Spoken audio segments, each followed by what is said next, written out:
여러분 요즘 뉴스 보면 어떤 생각이 드시나요? 코스피 5000 시대라는 말도 안 되는 숫자가 현실이 되었고 세상은 온통 축제 분위기죠. 거리마다 주식으로 집을 샀네, 차를 바꿨네 하는 대박 스토리들이 넘쳐나고 있어요. 하지만 정작 내 계좌를 열어보면 어떤가요? 지수는 역대급이라는데 왜 내 종목들만 약속이라도 한 듯 파란색 비 내리는 창이 된 걸까요? 나만 소외된 건가? 하는 생각에 밤잠 설치는 분들 우리 주변에 정말 많습니다. 100만 개인 투자자들은 지금 이 순간에도 뜨거운 열기 속에서 투자를 이어가고 있죠. 그래서 준비했습니다. 과연 그들의 진짜 수익률은 어떨까요? 시장은 오르는데 개미들만 돈을 못 버는 이 잔혹한 마법의 비밀 지금부터 파헤쳐 봅니다. 오늘 영상 끝까지 보시면 여러분의 계좌가 왜 멈춰 있는지 그 답을 찾게 되실 거예요. 자, 그럼 우리 주변의 평범한 투자자들은 지금 어떻게 지내고 있을까요? 성별도 나이도 투자 스타일도 제각각인 사람들의 투자 내역을 한번 살펴봤습니다. 우선 여기 이제 막 주식의 매운맛을 보기 시작한 0.5년차 주린이부터요. 산전수전 다 겪으며 시장에서 20년 넘게 버텨온 베테랑 투자자까지 정말 다양하죠. 남들 커피 마실 때 저는 주식창 봐요라는 5년차 직장인 대리님도 있고요.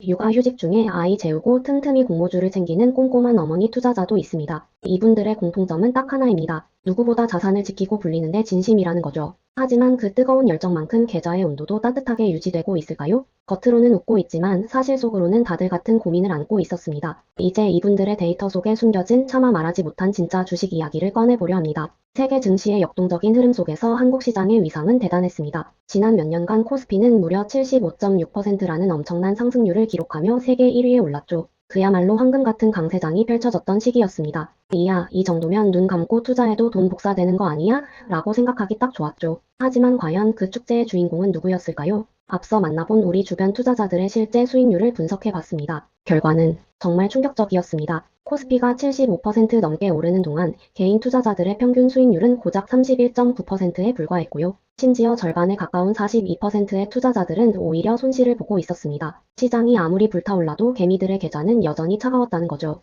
대체 왜 이런 일이 벌어진 걸까?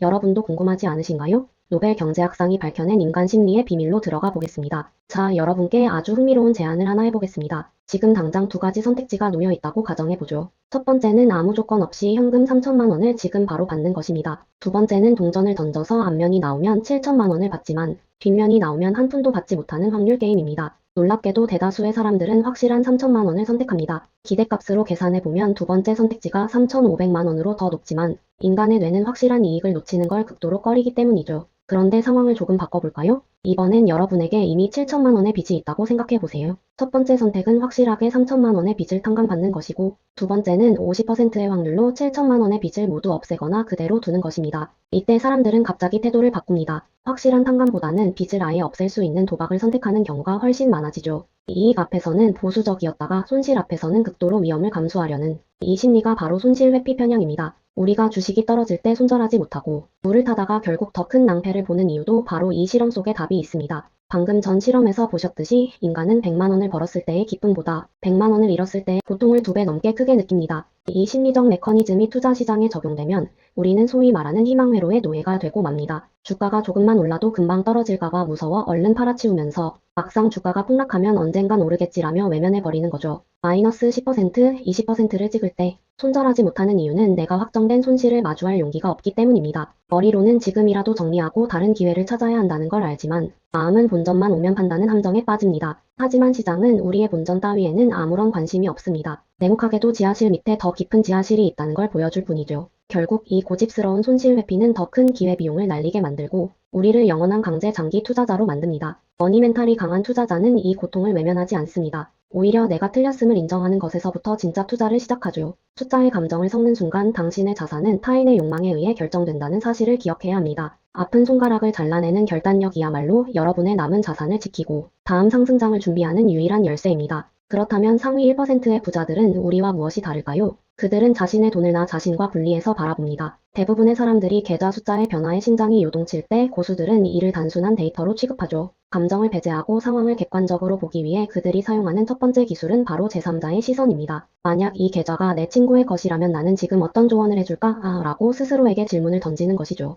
내 돈이라고 생각하면 손이 떨리지만 남의 일이라고 생각하는 순간 비로소 차트 뒤에 진실이 보이기 시작합니다. 두 번째는 기록의 힘입니다. 매수와 매도의 이유를 명확히 적어두면 시장의 소음으로부터 내 중심을 지킬 수 있습니다. 감정이 앞설 때마다 과거에 내가 적어둔 원칙을 다시 읽어보는 것만으로도 뇌의 이성적인 영역이 다시 깨어납니다. 투자 결정은 뜨거운 가슴이 아니라 차가운 머리로 내리는 결론이어야 함을 그들은 이미 몸소 체득하고 있습니다. 숫자에 휘둘리는 것이 아니라 숫자를 다스릴 때 비로소 돈은 여러분의 노예가 되어 일하기 시작할 것입니다. 이제 여러분도 계좌와 나 사이에 적당한 거리 두기를 시작해보세요. 그것이 머니멘탈의 첫걸음입니다. 사실 저도 처음부터 이런 평정심을 가졌던 건 아닙니다. 불과 몇 년 전만 해도 저는 전형적인 상승장 불나방이었죠. 남들이 돈을 벌었다는 소리에 조급해져서 공부도 안 된 채로 영혼까지 끌어모아 소위 말하는 급등주에 올라탔습니다. 하지만 제가 사자마자 거짓말처럼 그래프는 꺾였고 파란 불이 켜진 계좌를 보며 회사 화장실에서 몰래 한숨을 내쉬곤 했습니다. 업무는 손에 잡히지 않고 5분마다 주식 앱을 새로 고침하며 일상의 평화가 완전히 무너져 내리는 경험을 했습니다. 그때 깨달았습니다. 내가 감당할 수 없는 그릇에 담긴 돈은 축복이 아니라 거대한 스트레스일 뿐이라는 사실을요. 결국 저는 모든 앱을 삭제하고 한 달 동안 시장을 떠나 있었습니다. 그리고 처음부터 다시 나를 돌아보기 시작했죠. 나는 왜 이 종목을 샀는가?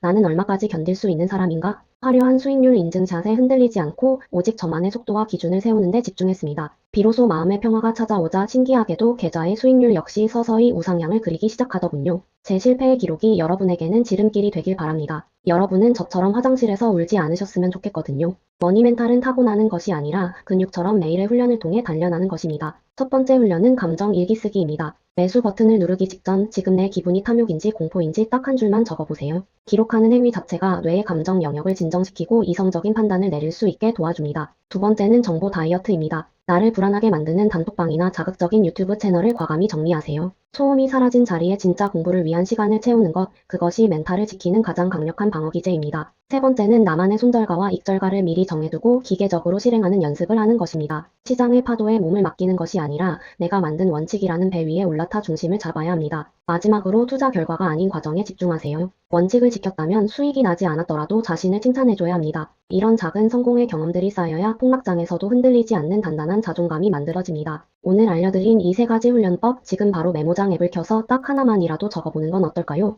여러분, 결국 재테크의 성패는 어떤 종목을 사느냐가 아니라 그 돈을 담을 수 있는 내 마음의 그릇이 얼마나 단단한가에 달려 있습니다. 준비되지 않은 상태에서 찾아온 행운은 모래성처럼 쉽게 무너지지만 단단한 멘탈 위에서 일궈낸 자산은 결코 당신을 배신하지 않습니다. 지금 당장 계좌 수익률이 마이너스라고 해서 인생이 마이너스인 것은 아닙니다. 여러분은 지금 더 큰 불을 담기 위해 그릇을 굽는 뜨거운 시간을 지나고 있을 뿐이니까요. 남들과 비교하며 조급해하지 마세요. 가장 중요한 것은 어제의 나보다 조금 더 객관적이고 조금 더 단단해진 오늘의 나를 만드는 것입니다. 오늘 이 영상이 여러분의 마음속에 작은 균열을 내고 새로운 성장의 씨앗이 되었기를 진심으로 바랍니다. 여러분의 머니 멘탈이 단단해지는 그날까지 저 김대리가 응원하겠습니다. 저는 다음 영상에서 더 현실적이고 단단한 투자 이야기로 돌아오겠습니다. 오늘도 흔들림 없는 하루 보내세요. 감사합니다.